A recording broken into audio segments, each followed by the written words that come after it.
We are at the Muslim Public Affairs Council's 24th Annual Media Awards, honoring voices of courage and conscience.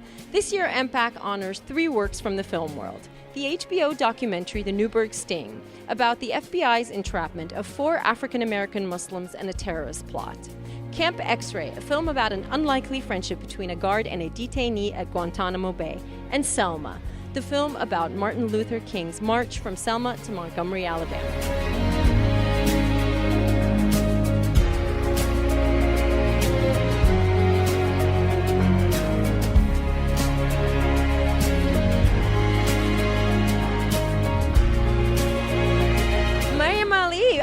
Are you as excited as I am that you are emceeing tonight? Yes, I am excited. It's a true honor. I've been hearing about these awards since '91. You have not. Have you really? Well, this is my first time being at the awards, so my first time hosting and attending. So it's I'm very honored. It's just very important, because us as Muslims, we're not monolithic. There are different stories. People of color have various stories. And those type of films really bridge a gap between an understanding and tolerance, bias against certain groups, and just understanding who we are as a people. So, it's a great event, and I hope, we can have these for forever, and the diversity and characters, thrive. Walid Zaitar, last year you were an honoree for Omar. This year you're presenting Camp X-Ray. How's it feel? I mean, it must be a little bit different, but how did it feel when MPAC asked you to come back and present? I know you were actually overseas when that happened. It was an honor because last year was just such a great experience. It was my first time, and it's hard to believe that it's been a year. Just like super excited to be here and love the family of MPAC, and I'm a big fan of the project Camp X-Ray. So I haven't seen it, but I read the script, and I cannot wait to see the movie. So it's an honor to present the award. How does it feel for you to be performing for an American Muslim audience and at an event that really honors voices that bridge those gaps that you were talking about? Well, I'm honored, I'm thrilled, and very comfortable. I'm not usually this comfortable even in interviews, but because I'm with my brothers and sisters, and I want to have a more active part in the community, and if I can lend my talents to a good cause, a good message, I think MPAC is a wonderful thing, so I would love to lend my talents anytime, anywhere. Writer and producer Roger Wilson, you introduced the award for Selma. What was it like today, being on stage and presenting an award, and especially for a film like Selma? Well, it was important to me. I come from a family of civil rights activists. I myself used to work in the Senate, and I practiced civil rights law. So Selma was something that I knew a great deal about long before the movie. And I thought of it as one of the great moments in American history, one of the most challenging and disturbing in some ways, but one of the most triumphant. The movie did a beautiful job of portraying that, and really a marvelous job of showing the passion that it took, the bravery that it took, and the commitment. So the chance to be here at MPAC, which is an organization I care about so deeply, giving an award to a movie of such principle and purpose, this was one of the great nights of my life. It was really beautiful. Ava DuVernay's blockbuster film Selma almost needs no introduction. The film brilliantly captures a critical moment in the struggle for justice and equality and the civil rights movement. Stefan, first of all, I want to congratulate you on being honored by MPAC at the MPAC Media Awards Voices of Courage and Conscience. Thank you so much. I'm sure this was a really exciting project. So I want to hear from you about how you got this role. I mean, and it's not just any role. I mean, playing someone as well known as John Lewis, who's also still alive, is sometimes kind of challenging. I live in Toronto, so I put, I got the script sent over to me by my agents, and I read the script, and as you can imagine, I was, blown away by the material that was in the script, and blown away by the role of John Lewis, and having the opportunity to play him, absolutely intrigued me. So I put the audition on tape, and I get a call like 20 minutes later saying that the director wants to Skype with you, Ava DuVernay. And so obviously I was thrilled, and she told me that she would love for me to be a part of the film. So that's where it all started. I've heard that you've actually met John Lewis. Yes, I have. This was prior to this, or during, or when? Yeah, during actually is the first time I met John. It's so funny. John, you guys are on a first name basis now, huh? Yeah, I call him Jay. Oh, okay. But no, obviously, I'd done a whole bunch of research about him before actually starting the filming process. And one day we were just on set, and we finished the scene, and Ava calls cut, and in comes John Lewis out of nowhere, and I was like, I don't know, I felt like I saw a ghost or something. It was incredible to see him. Yeah. Knowing how much of a hero he is to so many people. Not only is this a great opportunity for any actor, but to be a part of a movie that about such an important topic and about such an important time period, and that made such a difference in the history of this country. Is that something you think about? Did that weigh on you at all in playing this role and being a part of this project? Oh, absolutely, absolutely. Selma for me, was not only an acting experience but an educational experience. I was able to learn so much and take so much away from it, and to be able to learn so many things that I hadn't known about Martin Luther King, that I hadn't known about the civil rights movement. So much of MLK you hear is "I have a dream," and funnily enough, we don't even say that once in the film. So there was a lot I got to learn about the movement and MLK, which obviously intrigued me to want to be a part of it and want to tell that story. Do you think that living in Canada or being a Canadian gives you a slightly different perspective than had you grown up here or maybe grown up in the South or something? You know what, the thing for me is I don't feel like Selma's an American movie or a movie that only connects with Americans. I feel like everybody from all over the world, from all different walks of life, anybody who's faced any sort of adversity can relate to a struggle, Right. a struggle in being discriminated against because of something you probably can't control. So, to me that story connects with everybody and connected with me in a lot of ways as well. You heard that MPAC is honoring the film. Did you have any thoughts about, wow, there's a Muslim organization that is honoring this film, even though it has nothing to do with Islam? I mean, they were obviously gracious enough to reach out and say that they wanted to present Selma with an award, just because of the effect it's obviously having on people and having on the world, and the message it sends. And it's not surprising to me that a Muslim organization would reach out and say this touched us in a certain way, we can relate to this story in a certain way. So this is not shocking or surprising to us at all. And obviously we were incredibly honored to be here and to accept that award. What other interesting experiences have you had through working on this film from different groups, from different people? I mean, is there anything that stands out with you beyond just acting in a film?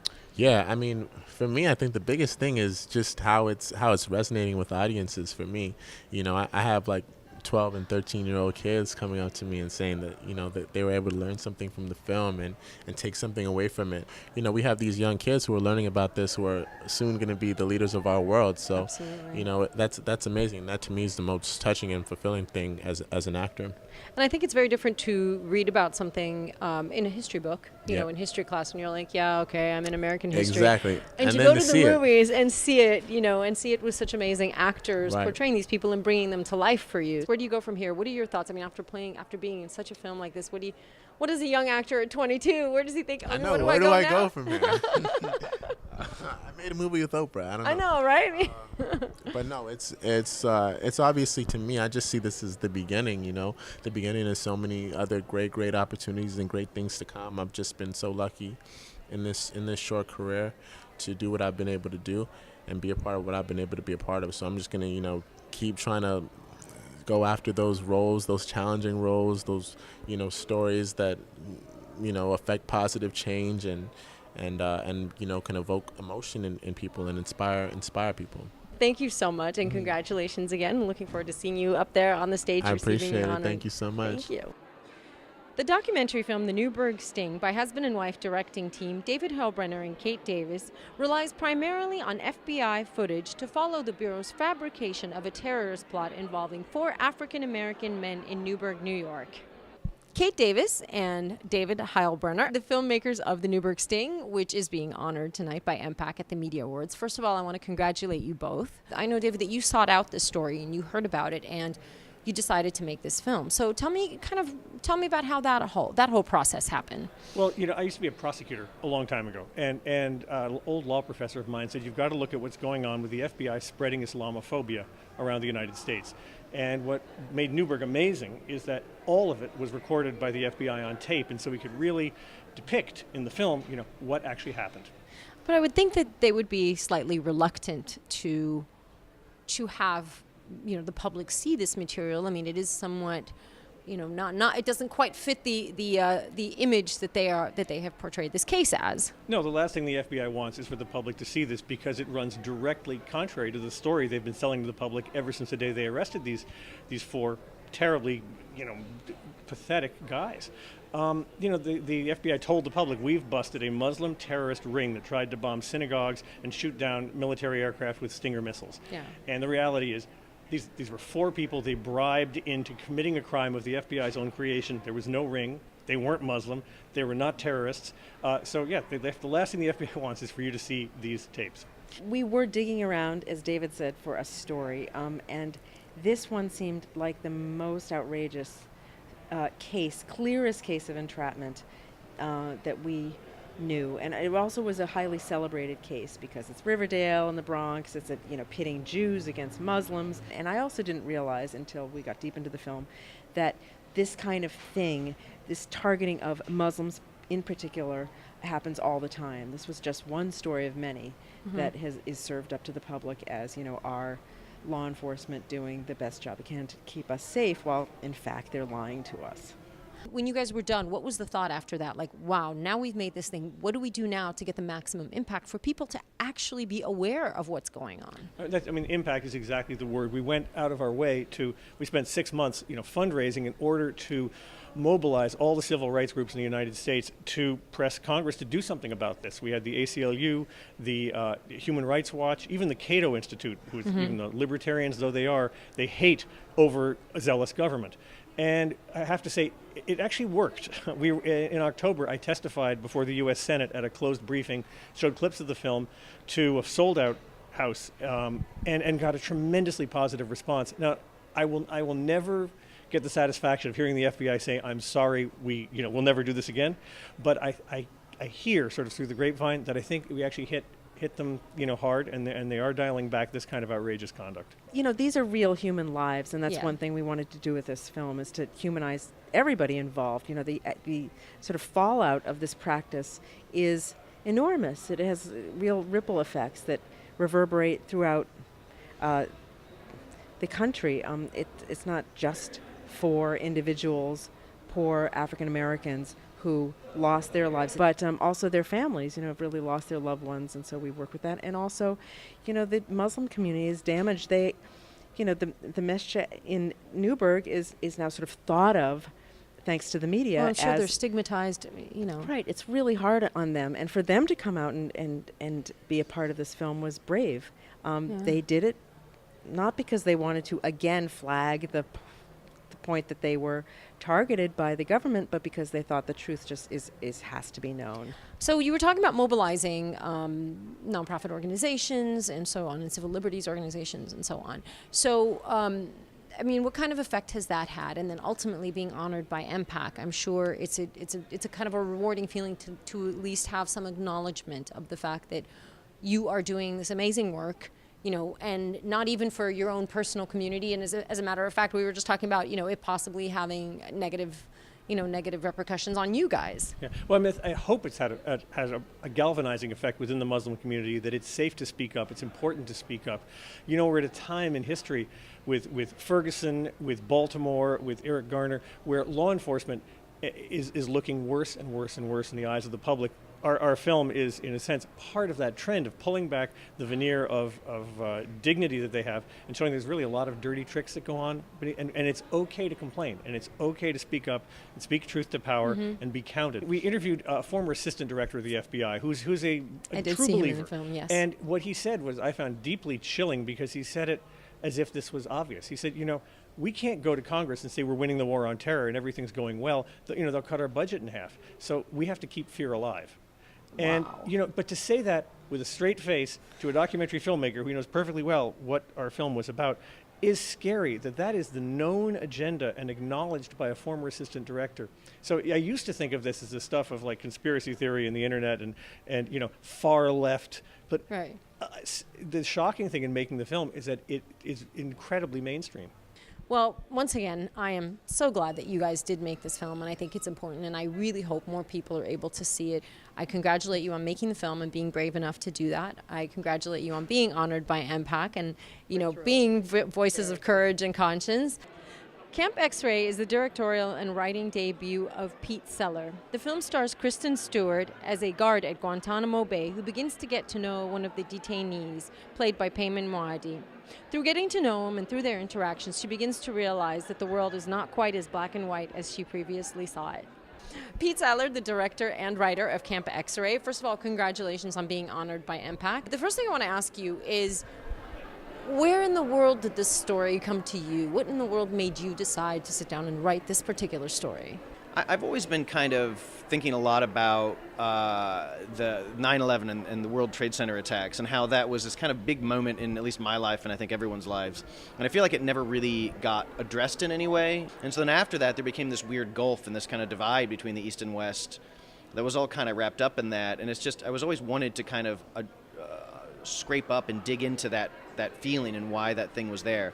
On top of that, Guantanamo Bay is something I've always been strangely fascinated with because it seems unreal. The fact that it would exist in the modern day and age, and the fact that it's still open to this day, it always struck me as the most Kafkaesque, unreal kind of thing. So I was really drawn to explore and illuminate a place that I was curious about. Mm-hmm. Once you decided to embark on this kind of story, what challenges did you face? I'm sure you faced many in trying to actually tell a real story and keep it with a measure of authenticity. I think the biggest challenge in making a movie about Guantanamo Bay, at least in the way I wanted to do it, was to try and make something that's apolitical.